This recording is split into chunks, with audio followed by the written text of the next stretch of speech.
مرحبا وأهلا وسهلا بيكم. قبل لا نبدأ حلقتنا نقول لكم ما يحلى الكلام إلا بذكر الرحمن والصلاة والسلام على حبيبنا محمد عليه أفضل الصلاة والسلام. ونتمنى تدعموني بلايك واشتراك وتفعيل الجرس. جزاكم الله خيرا. حلقتنا ورحلتنا اليوم باش تكون على حكاية المثل الشعبي اللي يقول خبي سرك لا يعايروك بيه. سميوا بسم الله، صليوا على النبي وخلينا نبداو. يحكيوا زمان على مدينة في بلاد بعيدة، ناسها كانوا عايشين في خيار الخير، وكانت هالمدينة مزدهرة في التجارة وفي الصناعة وفي الزراعة وفي كل شيء، وكان يحكمها سلطان عادل وحكيم. وفي نهار من النهارات فاق السلطان الصباح بكري على غير عادته. نهارتها كان عنده اجتماع مهم وجلسة مع الحاشية باش يناقشوا فيها برشا أمور تخص الدولة. السلطان غسل، افطر، وقف قدام المراية باش يلبس برنوسه ويحط عمامته، وإذا بيه وجهه لخلخ وصفار. شاف زوز قرون فوق راسه. الراجل ما صدقش عينيه ويسخايب روحه يحلم. غمض عينيه وعاود حلهم، وباقي القرون موجودين. ارمي يديه وبدا يمس في راسه وهو يقول يا لطيف اللطف، يا ربي اشنو هذا؟ اشنو اللي طلع لي في راسي؟ وقعد يجبد فيهم بيديه يحب يقلعهم. المسكين طاح جهده وهو يجبد ويعاود، وهيك القرون لاصقين وما حبوش يتنحاو. السلطان حزن على الاخر وركبوا الهم والغم حاشاكم. قعد على الكرسي متاعه وبدأ يفكر ايش باش يعمل في هالمصيبة اللي طلعت له في راسه. خمم وخمم، ومنها لبس برنوسه وحط العمامة فوق راسه، وآمر الخدم يبلغوا الحاشية متاعه باللي الاجتماع تلغى اليوم، وطلب منهم يجيبوا له الوزير في الحال. وأمر السلاطين طاعة. مشاو الخدم ونفذوا مطلب السلطان. مديدة من زمان وجاء الوزير، اتخلى على السلطان، وخر وقدم واعطاك السلطنة وقال له اصبح الخير يا سيدنا، وإن شاء الله نهارك سعيد. جاوبوا السلطان ايش من خير يا وزير؟ مصيبة وهبطت على راسي.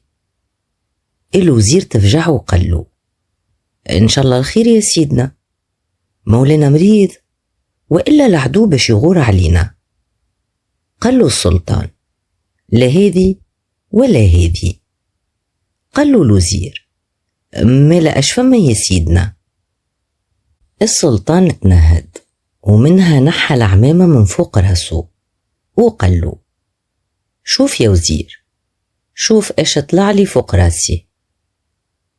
أكل وزير كي شاف السلطان بالقرون مكنوا الضحك، أما شد روحه على خاطر كان يخرجها نهاره أزرق ويمكن ياسر راسه يطير.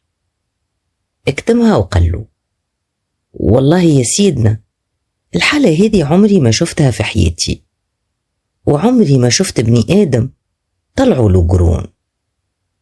جاوبوا السلطان بالله ما تزيدش على ما بيا يا وزير، ظهر فيه مرض وما عندوش دواء، والحكاية هذه لازمها تقعد سر بيني وبينك، وما نحب حد يعلم بها غيرنا. وهاني ننبه عليك مشيش تزلق وتحكي لحد ويكشف سري، وقتها متلوم كان روحك ومصيرك المشنقة. قال له الوزير يا سيدي أنا وزيرك وذراعك اليمين اللي توثق فيه، من وقتش كشفت سر من أسرار سيدي السلطان، اتهنى وطمئن وعليك الأمان. قال له السلطان: أنا حذرتك وانتي دبر راسك. أكل الوزير بعد ما وعد السلطان وطمنه، اخرج من عنده وروح يجري لداره. ادخل سكر الباب وراه وسيب هيك الضحكة اللي كان شددها، يضحك ويضحك لين كرشه وجعته ودموعه وليوا هابطين. شافته مرته استغربت وما فهمت شي. غزرت له قالت له: إن شاء الله خير، شنو اللي ضحك فيك؟ ضحكني معاك يا راجل. قال لها الوزير: وكان تعرف اليوم ايش شفت؟ اليوم شفت غريبة. وقبل لا يكمل كلامه اتفكر السلطان وتحذيره، لو كان يبوح بالسر ما يلوم كان روحه ومصيره المشنقة. الوزير سكت ومنها قالها: ما فما شي، حكاية فارغة وتافهة. برا يا مرا، برا حط لي الفطور راني جيعان. اتعداو الايام والشهور وكل وزير مخبي وكاتم السر في قلبه، لين فده تخنق وما عادش متحمل. وفي ليلة من الليالي قال بينه وبين روحه: لازمني نفرغ قلبي بأي طريقة. وقعد يخمم ويخمم لوجوه الصباح لين جاته فكرة. ومع أول خيط شمس اخرج يتسلوس قاصد الغابة، وكي وصل ادخل لها وقعد يمشي ويتلفت مرة وراه ومرة على اليمين ومرة على اليسار. وكيف اتأكد بلي البلاصة خالية ولا فيها من يشوفوا ولا من يسمعوا، احفر حفرة غارقة، دخل راسه فيها وصاح بصوت عالي: السلطان طلعوا له قرون، السلطان طلعوا له قرون. وقعد يقول ويعاود في نفس الكلام، وكي كمل اردم الحفرة وقال: الحمد لله، تو ارتحت ونزاحت الغمة من قلبي. وشد الطريق ورجع لداره خفيف وكأنه نحى جبل من فوق كتافه. مشى زمان وجا زمان، والحفرة اللي حفرها الوزير وباح فيها بالسر نبتوا فيها زوز قصبات. وفي نهار من النهارات اتعديو من هيك البلاصة زوز صنايعية يصنعوا القصب ويبيعوه للناس اللي تحب تقصب بالقصبة. نحاوهم من الأرض وكل واحد فيهم أخذ قصبة. روحوا وبداو يخدموا فيهم. وواحد منهم كمل قبل صاحبه، افرح وقال له: أنا كملت قبلك، ترى خلينا نجربوها. هو بدا يقصب، وإذا بيه يسمع في صوت خارج من القصبة يقول: السلطان طلعوا له قرون، السلطان طلعوا له قرون. اك الزوز صنايعية تفجعوا وقعدوا يغزروا لبعضهم باهتين. اتكلم اللي كان يقصب وقال: شنو هذا؟ شنو اللي سمعناه؟ لطفك يا ربي، ظهر لي هالقصبة مسحورة. جاوبوا صاحبه: خلينا نجربوا القصبة الثانية، استنى نكملها. ومن حين رجع يخدم فيها وهو يزرب، وأول ما كملت حطها في فمه وبدأ يقصب، ونفس الشيء سمعوه، صوت يقول: السلطان طلعوا له قرون، السلطان طلعوا له قرون.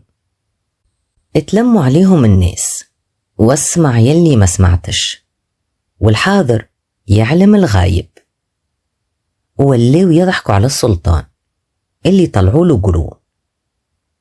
وبدات الحكاية تدور من دار لدار ومن واحد لواحد، لين سمعت المدينة الكل، وصل الخبر للأقصر.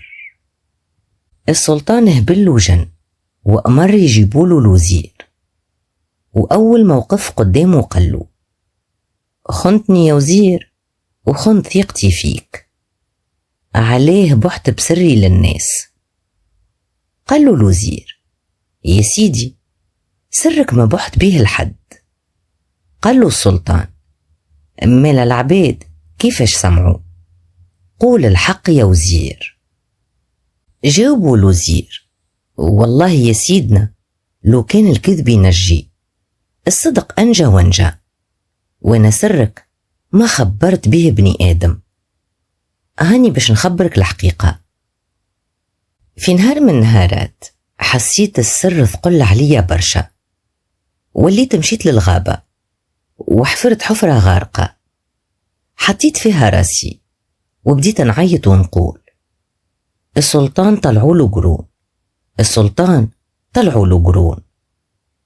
بعد ما فرغت قلبي وحسيت روحي ارتحت، اردمت الحفرة وروحت. وهذا اللي صار يا سيدنا. قال له السلطان: الحق مش فيك، الحق فيا أنا اللي غلطت وعطيت فيك الثقة وقلت لك على سري. ومنها أمر الحراس يهزوه للمشنقة وياخذ جزاؤه. الوزير تعاقب والسلطان تفضح سره قدام حاشيته قدام الناس. وصدقوا جدودنا وناس زمان كي قالوا: خبي سرك لا يعايروك بيه. وإذا وصلت لآخر الفيديو وعجبك ما تبخلش علينا بالاشتراك واللايك. وإلى أن نلتقي نقولكم أستودعكم الله الذي لا تضيع ودائعه.